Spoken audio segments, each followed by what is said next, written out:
Howdy everybody, this is Steve. Welcome back to the Retro Channel. We are going to play with an AST SixPack Plus card today. Original computers didn't have a lot of memory, didn't have a lot of expansion, didn't have a clock. Well, they had something that could keep time, but they didn't have something that could remember the time after the power went off. So this whole new thing was invented called an RTC, a real-time clock. And they used to call them battery-backed real-time clock because there's a battery. So this board solves a whole lot of problems that your original computer probably had way back in the early 80s. It was probably missing a whole bunch of things, and in this case, we get 6 things that it's missing. Let's get over on the bench and take a look at it. Stick around. This is the AST SixPack Plus. This card would have been in just about any machine that you had in the early 1980s that needed some extra RAM or some extra, well, extra anything. Because this here, they call it the SixPack Plus for a reason. It's got 6 functions on it. So some of these are fairly obvious. Like obviously it's got RAM on it. It's got a battery on it, so it must have a clock. It's got some headers here, so there must be some ports, and it's obviously got a printer port. Well, that's a serial port. It's obviously got a serial port on the back. So you've got serial port, number 1. You've got game port, number 2. You've got printer port, number 3. You've got RAM, number 4.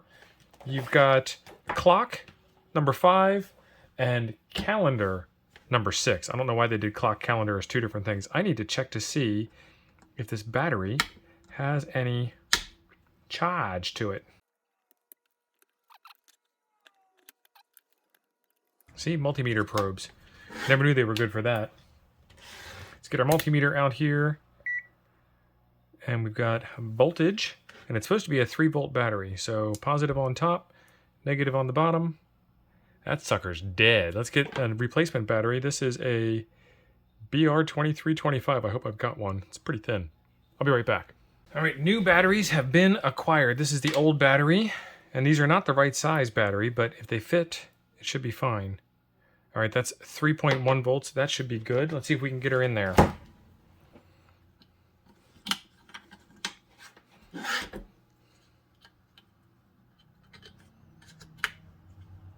All right.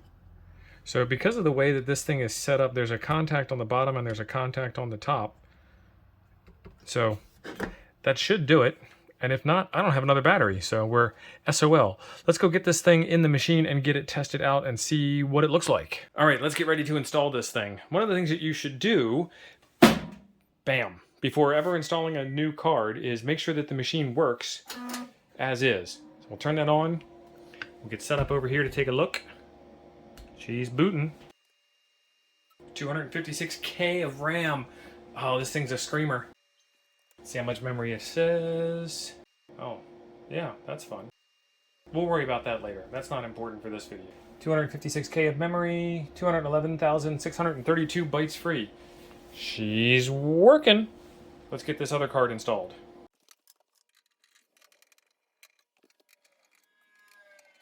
So this card has some dip switches on here for configuration. And the first 3 configure the amount of memory that's on the card. You can see that it's fully populated. These are 64K rows, 1, 2, 3, 4, 5, 6. That's 384K of RAM. There's 9 chips in each row, so the 9th one is actually for parity RAM.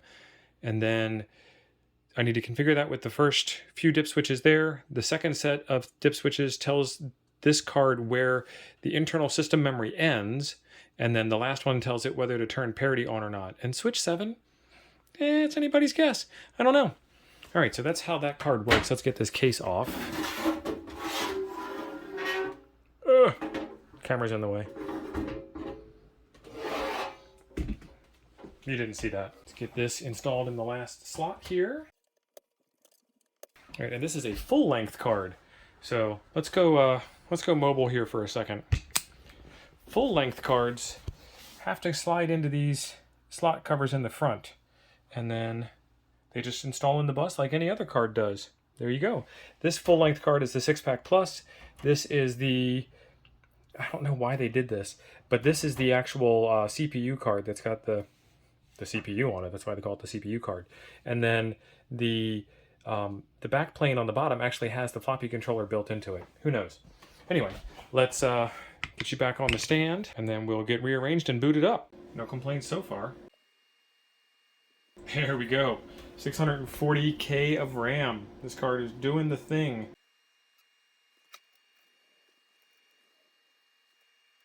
All right, let's see. We've got 640K of base memory, available 585K, and we are good to go. Probably the more important thing that this machine comes with is a real-time clock and real-time calendar. And this is actually a really weird way of setting this. I want to see if this works.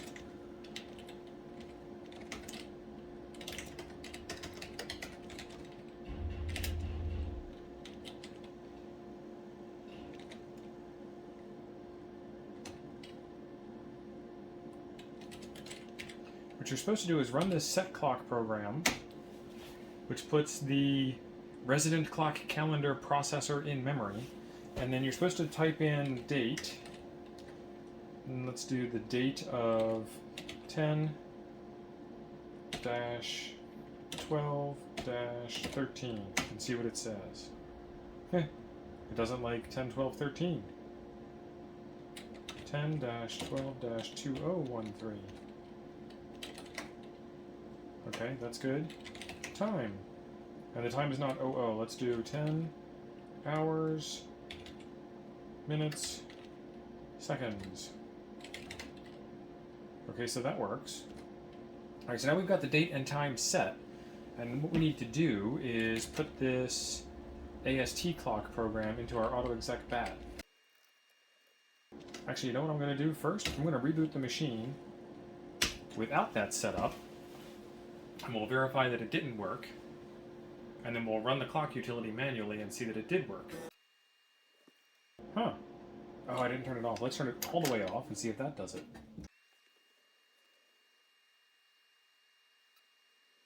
It still remembers the date and time. Alright then.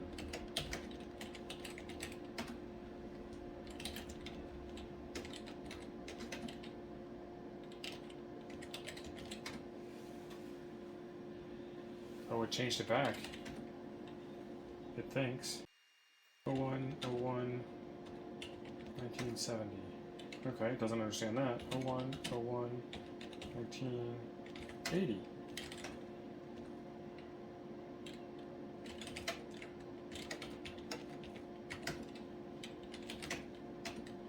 Okay, so I've reset the date and the time, and let's see if the AST clock utility will fix it.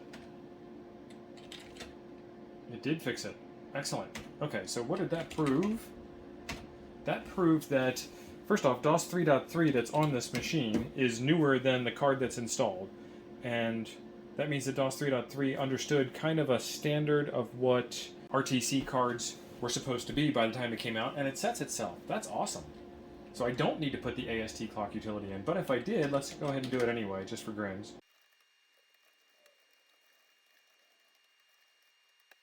This is what it would have looked like pre-DOS 3.3. Alright, so we've set the time and date, and the AST clock utility is not Y2K compliant.